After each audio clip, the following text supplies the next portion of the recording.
এটা খুব সুন্দর এসছে কিন্তু। এই পাশেরটা খুব ভালো এসছে। হ্যালো? হ্যাঁ, এই শুট শেষ হলো। বেরোবো এবার। আচ্ছা সবাই এসে গেছে? আমাকে ছাড়া প্রদীপ জ্বালাবে না কিন্তু। দীপাবলির প্রদীপ আমরা সবাই মিলে একসঙ্গে জ্বালাবো। আস হ্যাঁ, এটা। আরে এটা আগেরটা দেখ। এমা তুমি গরম কফির উপর ফোন রেখে দিলে।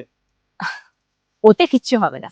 দেখলি কিরকম হিটের সংস্পর্শে এসে ব্ল্যাক থেকে গোল্ডেন হয়ে গেল? এটাই এর বিশেষত্ব। এটা হলো Oppo Reno 14 5G Diwali edition. 28 degree সেলসিয়াসের নিচে পুরোটাই কালো। 29 থেকে 34 ডিগ্রি সেলসিয়াস তাপমাত্রার মধ্যে ধীরে ধীরে এর পরিবর্তন ঘটে। আর 35 ডিগ্রি সেলসিয়াসের উপরে এটি রূপান্তরিত হয় সম্পূর্ণ সোনালী রঙে। দীপাবলির আনন্দ তখনই ঝলমল করে যখন আপনি থাকেন আপনজনদের সঙ্গে। আর সেই আনন্দকে আরো বিশেষ করে তুলতে ওপো নিয়ে এসেছে exclusive Deepavali offer. Pay zero worry zero, জিতে নিন 10 লক্ষ টাকা।